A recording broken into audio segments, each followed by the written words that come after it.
नमस्कार, जोहार साथियों। जेपीएससी में भ्रष्टाचार अन्याय के विरुद्ध जो लड़ाई है वो कहाँ तक पहुँची है, क्या उसका स्टेटस है, इसको लेकर के मैं आप सभी के साथ जुड़ रहा हूँ, ये वीडियो बना रहा हूँ। वीडियो बनाने से पहले कुछ पंक्तियाँ मैं आप सभी के साथ दोहराना चाहूँगा और वो पंक्ति हमारे महत्वपूर्ण विद्वान, विश्वविख्यात विद्वान विवेकानंद के द्वारा दिया गया है। प्यारे साथियों, उन्होंने कहा था कि उठो जागो और तब तक मत रुको जब तक लक्ष्य की प्राप्ति ना हो जाए। जी हाँ साथियों, लक्ष्य जरूरी नहीं है कि वो आपका किसी एग्ज़ाम की क्वालिफिकेशन हो या फिर कोई एग्ज़ाम के माध्यम से मंजिल हो। लक्ष्य कई प्रकार के होते हैं। जब कोई आप लड़ाई लड़ते हैं वो भी, उसमें भी आपकी जीत एक लक्ष्य होता है। पढ़ाई करते हैं, पढ़ाई को अंजाम तक पहुंचाने का भी एक लक्ष्य होता है। ज़िंदगी को कैसे और एक बेहतर ऊंचाई तक ले जाया जा सकता है, ये भी एक लक्ष्य होता है। इस प्रकार से कई लक्ष्य होते हैं और इन लक्ष्यों को जब तक हम प्राप्त नहीं कर लें तब तक हमें रुकना नहीं चाहिए। ये कहा था विवेकानंद जी ने। भ्रष्टाचार के विरुद्ध, पेपर लीक के विरुद्ध और कुछ ऐसे तत्व जिनको लगता है कि हमसे बढ़कर कोई नहीं है, हम जैसे चाहेंगे वैसे काम करेंगे, जैसे चाहेंगे वैसे एग्ज़ाम लेंगे, भले किसी का इसके कारण लक्ष्य बर्बाद क्यों ना हो जाए, किसी का लक्ष्य तहस नहस क्यों ना हो जाए, लेकिन हम तो वही करेंगे जो मेरा मूड करेगा, मेरा मन करेगा, भले वो नियमावली का फॉलो करता हो या फिर नियमावली के विरुद्ध हो। लेकिन ये तमाम बातों की मैं बात करूँ, वैसे मैं बता दूँ सबसे पहले आज जो मैं आप सभी को बताने वाला हूँ साथियों, केस की स्टेटस क्या है, स्टेटस जेपीएससी को लेकर के हम लोग कहाँ तक पहुँचे हैं भ्रष्टाचार के विरुद्ध।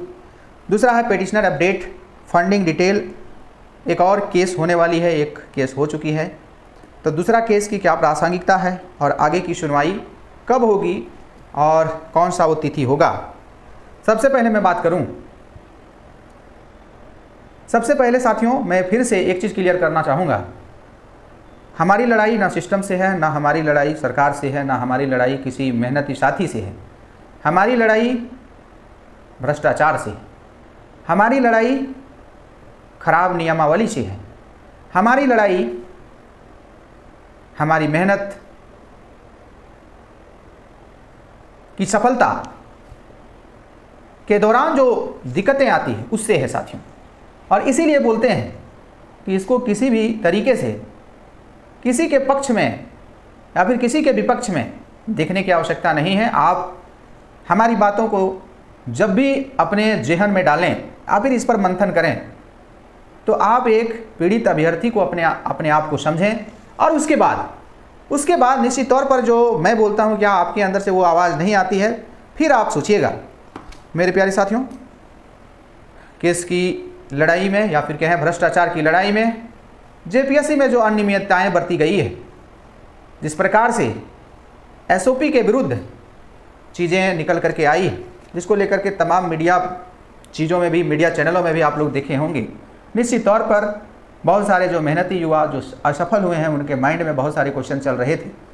और यदि हम लोग एक ऐसे दौर में आ चुके हैं जहां पर जनसंख्या लाभांश की स्थिति है, शैक्षिक जो स्थिति है एक बेहतर स्थिति है, उस दौर में यदि हम लोग अपने अधिकारों के लिए लड़ाई लड़ना नहीं सीखते हैं तो ये दुर्भाग्य होगी। कुछ लोग हैं जो बहुत अच्छे से इस चीज़ को लेकर समझते हैं और हमारे साथ निरंतर खड़े होते हैं। लड़ाई की शुरुआत आप जानते हैं, परीक्षा फल प्रकाशित होने के पश्चात बहुत सारे मेहनती साथी जब बाहर हो जाते हैं तब शुरू होती है, और उसमें से मैं भी एक था।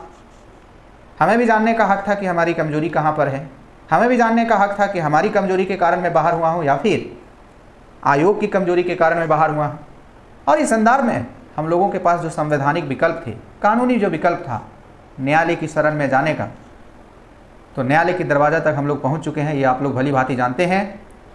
आज से 2 दिन पहले कोर्ट केस जो है साथियों वो फाइल हो चुका है और केवल एक व्यक्ति नहीं किया है, बल्कि ये कोर्ट केस जो हुआ है इसमें 53 लोगों ने, लगभग 53 साथियों ने, 53 अभ्यर्थियों ने, पीड़ित अभ्यर्थियों ने अपनी सहमति दे करके ये कोर्ट केस को आगे बढ़ाया है। इस प्रकार से मैं बात करूं कि पिटिशनर की संख्या 53 के साथ ये केस फाइल हुई है साथियों, और न्यायालय की शरण में हमारी जो एक जाने का जो एक मार्ग था वो क्लियर हो गया है। अब दूसरा मैं बात करूं पिटिशनर की अपडेट को लेकर के, तो पिटिशनर को अपडेट यदि मैं बताऊं साथियों, तो अभी तक कुल मिलाकर के 60 जो है साथियों पिटिशनर बन गए हैं। इसके अलावा हमारे कुछ और भी साथी हैं, दोस्त हैं, अभ्यर्थी हैं जो अलग से पिटिशनर बना रहे हैं, उनके पास भी 30-40 पिटिशनर बन गए हैं। कुल मिलाकर के यदि हम लोग देखें तो अप्रोक्स 60 लोग जो है साथियों वो पिटिशनर बन चुके हैं। इस केस की लड़ाई को मजबूत करने के लिए करीब 100 लोग जो हैं हमारे साथ खड़े हो गए हैं प्रत्यक्ष रूप से, और पिटिशनर की भूमिका में वो जुड़ गए हैं। यदि हम बात करें साथियों, पिटिशनर अपडेट भी दे दिया। अब तीसरा मैं बात करूं फंडिंग डिटेल की, तो प्यारे साथियों कानूनी लड़ाई,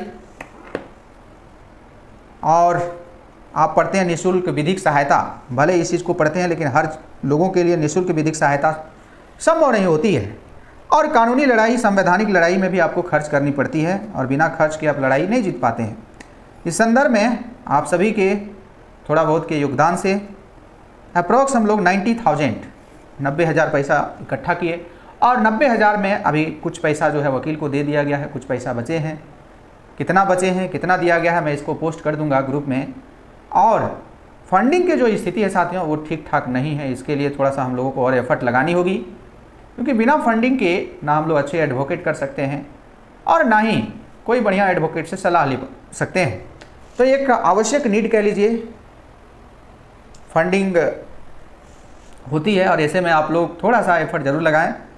एक ही चीज़ को लेकर के बार बार बोलना भी ठीक नहीं लगता है, लेकिन हाँ साथियों इतना तो आप भी जानते हैं जिस प्रकार से माहौल क्रिएट हुआ है और जिस प्रकार का मार्केट में रेट चल रहा है, उसको यदि आप ध्यान में रखिएगा तो आपको लगेगा 1000, 1500, 500, 600, 200, 400 यदि अपने हक अधिकार के लिए, सिस्टम सुधार के लिए, करप्शन को रोकने के लिए और अपना मंजिल सुनिश्चित करने के लिए यदि आपको देना पड़ता है, तो इसमें किसी भी प्रकार से मेरे अनुसार हिचकिचाहट नहीं होनी चाहिए। तो आप लोग अधिक से अधिक मात्रा में जो QR कोड जारी किया गया है, उसी QR कोड में आप लोग मैं पोस्ट में भी डाल दूंगा, यूट्यूब पोस्ट में, उसी QR कोड में आप लोग अधिक से अधिक फंडिंग कीजिए और अपना लड़ाई को चारों दिशाओं से या फिर कहें चारों ओर से मजबूत बनाने का प्रयास कीजिए। अब आगे बात करें साथियों, दूसरी केस की औपचारिकता क्या है या फिर दूसरा केस क्यों हो रहा है। तो कुछ लोग थे जिनको एडवोकेट को लेकर के थोड़ा सा कन्फ्यूजन था, असहज नहीं कह सकते हैं, कन्फ्यूजन था, तो उनका एक अलग टीम बना। तो उन साथियों ने भी एक निर्णय लिया कि नहीं हम लोग दूसरा केस भी करेंगे, हालांकि ये हमारे लिए प्लस पॉइंट ही है। एक केस आप जानते हैं किसी भी मान के चलते हैं एक एक्स जज के पास गया मैटर, और वो उस केस को शायद अच्छे से डील नहीं कर पाए, तो दूसरा केस भी हमारा तैयार है। हो सकता है वाई जज के पास जाए और वो अच्छा से डील करे और हमें जो चाहिए, हमें जो जस्टिस के लिए जो हम लोग कोर्ट का शरण में गए हैं वो हमें प्राप्त हो जाए। तो इसलिए दो केस का जो विकल्प है वो अच्छा ही है, इसको हम लोगों को पॉजिटिव में ही लेना है और निश्चित तौर पर इसका परिणाम आपको आगे देखने को मिलेगा। तो प्यारे साथियों दूसरा जो केस होगा उसको भी हम लोगों को स्वागत करनी है और निश्चित तौर पर ये हमारे लिए फ्रूटफुल ही है।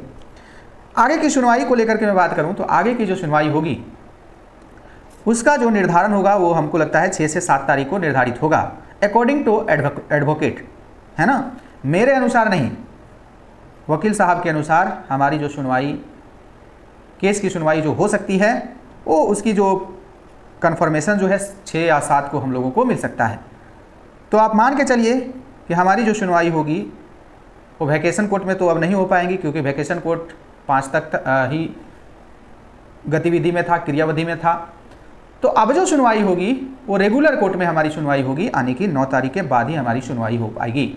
तो इसको लेकर के भी कई लोग फ़ोन कर रहे थे, तो मैं इसको भी क्लियर कर दूं कि हमारी अगली जो सुनवाई होगी या फिर पहली जो सुनवाई होगी वो 9 तारीख, यानी इंटरव्यू जो आपका प्रक्रिया है उसके शुरू होने के पश्चात ही हो पाएगी, लेकिन हम लोग कुछ कर भी नहीं कर सकते हैं। ऐसा समय रिजल्ट आया है जब कोर्ट में वैकेशन चल रहा था, कोर्ट में गर्मी की छुट्टियां चल रही थी। खैर कोई नहीं, आप लोगों को मैं बार बार आश्वस्त करता हूँ, इतिहास में सुप्रीम कोर्ट का एक ऐसा फैसला आया है जहाँ पर ज्वाइनिंग करने वाले लोग, नौकरी में जाने वाले लोग और कई सालों से नौकरी कर रहे थे उनको भी बाहर होना पड़ा है। तो मेरे प्यारे साथियों आपको असंतोष नहीं होना है, आपको भरोसा जताए रखना है अपनी मेहनत पर, अपने न्यायालय पर, अपना संविधान पर। निश्चित तौर पर बहुत लोगों को, शोषित, वंचित, पीड़ित लोगों को न्यायालय से न्याय मिला है, तो हम लोगों को भी मिलेगा, ये विश्वास अपने अंदर रखना है। और मैं भरोसा दिलाता हूँ इसमें हम लोग कोई कसर नहीं छोड़ेंगे। यदि आयोग पूरी तरीके से नियमावली सुसंगत तरीके से यदि एग्ज़ाम को कंडक्ट किया है, कॉपी चेक कराई है, तो हम लोग को कोई आपत्ति नहीं है, स्वागत करते हैं उनका इस रिजल्ट का। लेकिन यदि गड़बड़ी किया गया है तो उतना ही ज़्यादा हम लोग आलोचना भी करेंगे, उनके खिलाफ जाने की कोशिश भी करेंगे, क्योंकि किसी का औकात नहीं है कि वो हमारे अधिकारों को कुचले, किसी का औकात नहीं कि हमारी मेहनत को नेस्तानाबूद कर दे। वो ज़माना गया कि जिसका पहुँच होता था, जिसका दबदबा होता था, उसी का चलता था। अब वो ज़माना गया। अब हम लोग ऐसा भारत में रहते हैं जहाँ सब कोई जागरूक है, सब कोई अपने अधिकारों के लिए लड़ना जानता है। और निश्चित तौर पर साथियों, आप सभी की ये जागरूकता आप सभी के लिए बेहतर और अनुकूल वातावरण निर्मित करेगी, आपके सपनों के लिए बेहतर वातावरण निर्मित होगा। और आप जो सपना संजोते हैं कि हम पैसा के बगैर मेहनत से हम सिलेक्शन तक पहुँचेंगे, यह जो हमारा संकल्प है ये ज़रूर पूरा होगा साथियों। तो इसलिए आप पॉजिटिव रहिए, और बाकी कोई भी आगे दूसरा अपडेट होगा तो मैं फिर से आप सभी के साथ जुड़ूंगा। लेकिन हाँ, बताइए आप सभी को फंडिंग एक आवश्यक बुराई होती है, इसको लेकर के आप लोग ज़रूर आगे आइए और खुलकर फंडिंग कीजिए। ठीक है, सारी हिसाब किताब पारदर्शी तरीके से आप सभी को बताया जाएगा। तो ऑल द बेस्ट साथियों, जब तक लक्ष्य की प्राप्ति ना हो जाए तब तक हमें रुकना नहीं है ना। एक बार मैसेज ज़रूर देना है, जो करप्शन करवाने में और करने में लिप्त हैं उन सभी का पैसा एक बार ज़रूर डुबाना है साथियों।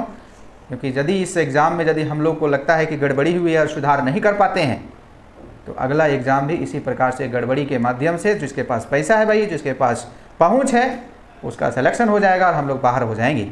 निरंतर ये प्रक्रिया चलती रहेगी। ठीक है, तो इसीलिए हम लोग के पास एक ही विकल्प है। कहते हैं कहावत, मरता क्या नहीं करता। तो यहाँ पर मरता क्या नहीं करता स्थिति बन चुकी है, और इसके लिए हम लोग को लाठी डंडा का सहारा नहीं लेना है, बल्कि न्यायालय के समक्ष जो हम लोग गुहार लगाए हैं, मुझे भरोसा है वहाँ से हम लोग को न्याय मिलेगा।